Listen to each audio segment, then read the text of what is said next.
നമസ്കാരം. Raf talk ഫുട്ബോളിലേക്ക് അവർക്കും സ്വാഗതം. പോർച്ചുഗൽ ഇന്ന് റൗണ്ട് ഓഫ് 32 പോരാട്ടത്തിന് ഇറങ്ങുന്നു. എതിരാളികൾ ക്രൊയേഷ്യയാണ്. കളി ഇന്നെന്ന് പറയുമ്പോൾ നമുക്ക് ഇന്ത്യൻ സമയം നാളെ പുലർച്ചെ 4:30 കളി ആരംഭിക്കുക. രണ്ട് മികച്ച ടീമുകൾ തമ്മിലുള്ള കടുത്ത പോരാട്ടമാണ് പ്രതീക്ഷിക്കുന്നത്. കളിയിൽ ഗോൺസാലോ റാമോസിനെ സ്റ്റാർട്ട് ചെയ്യിക്കാൻ സമയമായില്ലേ? ഇന്നലെ പ്രീ മാച്ച് പ്രസ് കോൺഫറൻസിൽ കോച്ച് റോബർട്ടോ മാർട്ടിനസിനോട് മാധ്യമങ്ങൾ ചോദിച്ച ചോദ്യമാണ്. അതായത് ക്രിസ്ത്യാനോയെ മാറ്റിയാലാണല്ലോ റോബർട്ടോ മാർട്ടിനസ് ഗോൺസാലോ റാമോസിനെ ഇറക്കേണ്ടി വരിക. അതല്ല ഇനിയിപ്പോൾ രണ്ട് സ്ട്രൈക്കർമാരെ വെച്ചിറങ്ങുമ്പോൾ. ഏതായാലും ചോദ്യം ഇതാണ്: is it time for Gonzalo Ramos to start? Gonzalo Ramos start ചെയ്യാനുള്ള സമയമായില്ല. അതോടൊപ്പം has Bernardo had enough rest? ബെർണാഡോക്ക് ആവശ്യത്തിന് റെസ്റ്റ് കിട്ടിയില്ലേ? അതായത് ബെർണാഡോയും സ്റ്റാർട്ട് ചെയ്യിക്കില്ലേ എന്നുള്ളതാണ് ചോദ്യം.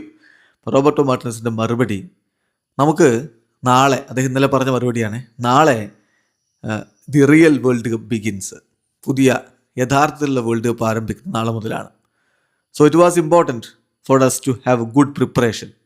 കളിക്ക് വേണ്ടി നല്ല രൂപത്തിൽ പ്രിപ്പയർ ചെയ്യുക എന്നുള്ളതാണ് പ്രധാനപ്പെട്ട കാര്യം ഉണ്ടായിരുന്നത്. ആദ്യത്തെ 3 മത്സരങ്ങളിൽ തീർച്ചയായിട്ടും ഞങ്ങൾ നന്നായി ചെയ്യാത്ത ചില കാര്യങ്ങളുണ്ട്. അതേസമയം ചില കാര്യങ്ങൾ വളരെ നന്നായിട്ട് ഞങ്ങൾ ചെയ്യുകയും ചെയ്തു. അപ്പോൾ ഏറ്റവും പ്രധാനപ്പെട്ട കാര്യം, 21 പ്ലെയേഴ്സ് ഓൾറെഡി കളിക്കാൻ ഇറങ്ങി വേൾഡ് കപ്പിൽ. അങ്ങനെയുള്ള 21 പ്ലെയേഴ്സ് ഞങ്ങളുടെ ടീമിലുണ്ട്. അപ്പോൾ ഏറ്റവും പ്രധാനപ്പെട്ട കാര്യം, ഇത് second phase of the world കപ്പാണ് ഇപ്പോൾ സ്റ്റാർട്ട് ചെയ്യുന്നത്. എല്ലാ പ്ലെയേഴ്സും റെഡിയാണ്.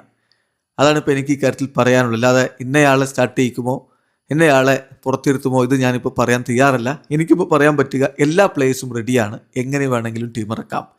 പിന്നെ ബെർണാഡോയുടെ കാര്യത്തിൽ നമ്മൾ റിസ്ക് എടുക്കുക എന്നുള്ളത് ശരിയായിരുന്നില്ല. അപ്പം അദ്ദേഹത്തിന് യെല്ലോ കാർഡിൻ്റെ കാര്യങ്ങളും മറ്റുമൊക്കെ ഉണ്ടായിരുന്നു. ഏതായാലും ഇപ്പോൾ എല്ലാവരും റെഡിയാണെന്ന് മാത്രമേ ഞാൻ പറയുന്നുള്ളൂ എന്നാണ് അദ്ദേഹം പറഞ്ഞത്. അതായത് ഗോൺസാലോ റാമോസിനെ ഇറക്കുമോ ഇല്ലയോ എന്നുള്ളതിന് കൃത്യമായിട്ടുള്ളൊരു മറുപടി അദ്ദേഹം പറയാൻ തയ്യാറായിട്ടില്ല. മറിച്ച് യഥാർത്ഥ വേൾഡ് കപ്പ് ആരംഭിക്കുന്ന ഇപ്പോൾ മുതലാണ്, അതുകൊണ്ട് എല്ലാ താരങ്ങളും റെഡിയാണ്, അതാണ് അദ്ദേഹം പറഞ്ഞത്. അപ്പോൾ ആരെയും ഇറക്കാം ഒരു സൂചന തരാൻ അദ്ദേഹം തയ്യാറായില്ല. വീഡിയോ അവസാനിക്കുന്ന ഫുട്ബോൾ ലോകത്ത് കൂടുതൽ വിശേഷങ്ങളുമായി റാഫ് ടോക്സിൽ എത്താം.